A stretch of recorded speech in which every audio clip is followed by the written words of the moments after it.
So I start with 10 toes. So shoulder width apart. Okay, like I want to bounce a little bit, kind of feel with my legs.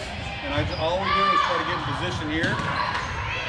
Grip wise, I'm 4 seam, cross seams all the time. And then we're just getting our arm loose up. You can kind of practice a little bit with them down. And then balls to be to center field or between shortstop and center. I always tell young kids this is on target, this is where you throw it, strong front side. And all we're doing is this. And it's called 10 toes because we're going to finish on our 10 toes out front. So I do about 10 reps of that. And then after that I turn and I used to do these in college like figure 8s, but I at least try to lean into it a little bit, try to get that weight transfer going. And I'm just going to go push, hinge on my back hip, step, throw, and try to finish the throw. So again, you can take a little step with us. Okay, so you don't want to get too far this way. You want to try to stay balanced with our shoulders and just fire through it. So the big thing I see doing all lessons is this flies 90% of the time. That goes. Okay, so we want to try to have them hold this to foot strike. So if they can get a strong front side and kind of this format, you don't want to be here, it's going to bounce like this. Then for the older kids, this is not necessary for 8 to 10s, they're called pivot picks. So I'm 45-degree angle at the exit sign there. And all I'm doing now is trying to get rotational with my hips and shoulder. And I can come off my toes a little bit. And I'm getting in line now. Now I'm working rotation into the throw a little more. Right? And my hip mobility sucks, so that's important, this, because that's what we're doing in hitting and pitching. Then I'm going back, and I'm working into a walking windup, where I tell the kids I'm kind of like I'm shooting a free throw. I'm being loose in my body, I'm feeling the ground, push on the ground and hinge. So I'm taking a big step, and I'm turning, and I'm just hinging and going. So it's called walking windups. These are all on YouTube as well, if you Google it on YouTube. So we're just hinging. We're trying to get rotation now, like this. I see a lot of kids do this though.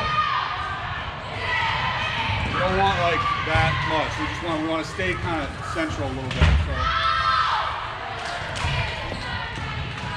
And I would say work up intensity. You're starting out probably, especially early the first week, 50%, maybe cap it at 75.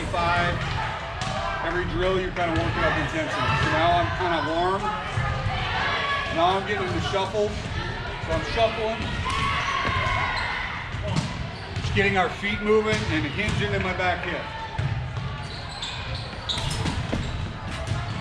You can go under on these, but I tend to shuffle.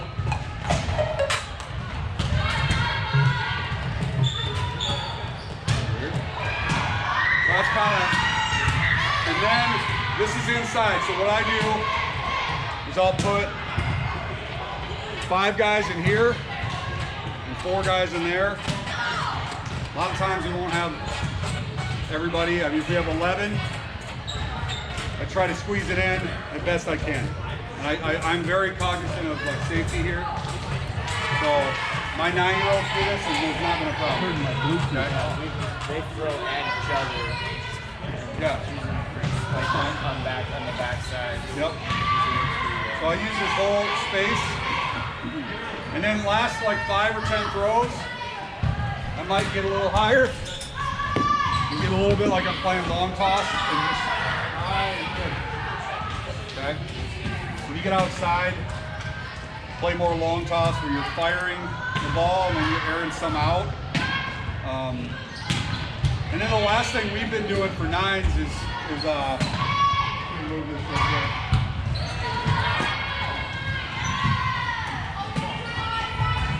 trying to teach them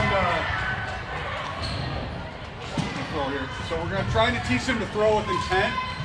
So like the last 10, I'll get them in a line, and we'll have a little fun contest at the end where I'm you know, scoring like throws to shortstop. So I'll roll my ground ball, and I don't want them to stop. So roll me up, put down.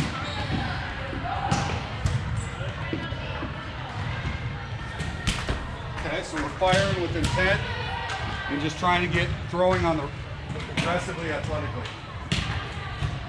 So obviously they still got to get in their back leg, but you know, I think we're teaching them to throw hard, throw with intent. So you got to have, I think that's important. Amen to that.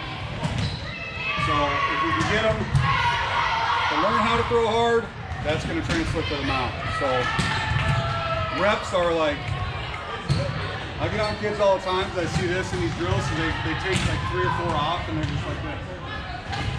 So I get on them for that, and then the last 10 here, throwing these, like just get them so they're able to throw with intent. Okay. So that's our throwing program. What about janitor drill? I'll do that in the mound. I'll go to the mound. Any questions on the throwing program? You thought, Mike, anything to add? No, and so basically a bunch of those drills are something pre-game for your warm-ups, the 10 toes and that kind of, to go through that sequence. I always call it, I don't say, hey, go warm up. I call it a throwing program to try to put a little more bite in it so they own it a little bit better. So definitely preface it as a throwing program to get warmed up. You know, don't just go warm up because then they just throw, you know. Their last 5 should be full intent, so they're ready to go. Yep. They're ready to go. And that's why I do like Little League when they take an infield. I like that because it gives them primed, ready. You know, they can throw for shortstop and stuff. You know, we hit fungos sometimes, and God knows where. Sometimes on turf, sometimes some crappy grass on the side, right? So I think just get their arms ready. The more they throw and throw without pitching necessarily, I think it's better for them. Just watch their arms, soreness. Common soreness the first month is common, but like piercing pain's not. So that's just the things I watch. If it's piercing, take it off. Don't mess with it. Okay? Let's go back over here. Perfect.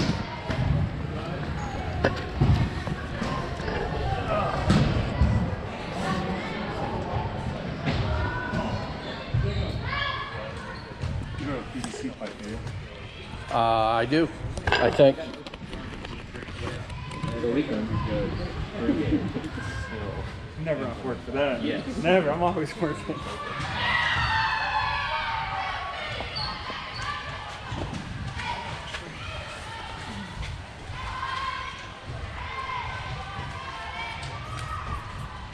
All right, Mike wanted me to go over some just mechanical things. Like I said, 8 to 10. I don't mess with mechanics as much at 8 to 10. Like our 9U practice. Obviously, one thing I see at 9-year-olds a lot, and 8-year-olds, and 10-year-olds, and even, I mean, I was working with Bezos the other day, on your team. I just saw him, the simple thing, I took a video. Video works great. Take a video.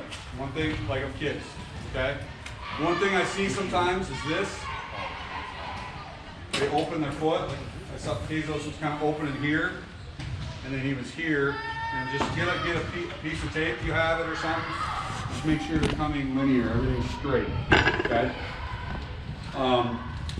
So that's basic. This is huge. Okay.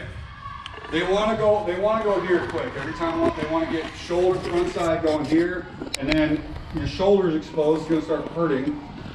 And also you're not going to be on time with your arms, so the ball's going to either go there, or if it's quick, it's going to go way over there. So I see that a tremendous amount of time. Like I work with about 80% of my kids don't have a strong front side. With the youth, they're just all like quick here. So to do it, just make sure at foot strike, they should be here. And then when they come foot strike, this is coming in and they're going. And So that's the big thing for is the front side leaking. The other thing that I think is basic in pitching mechanics that I like, and I'll talk about some drills that will help with this, but is your bended, like if you're doing a one-legged squat, okay, we want to hinge here. We want to get a hinge in our back hip because we want to try, it's like punching. I always tell kids, like when we punch, we're not just coming here, front side, you're not getting ahead of yourself. We're getting here, gap load, pop, right? So we're punching someone with authority, so we're trying to get in our back leg and we're staying here. And a lot of times, it's really hard for you to hold this back leg. I mean, I have high school kids that are struggling with it. So if we can hold this tension as long as we can in our back leg, it's like hitting, right? We want to really try to, it's similar. I had, Tommy Carroll was doing a lesson the other day and he goes, it's kind of like hitting. I go, yeah, it's a lot, right?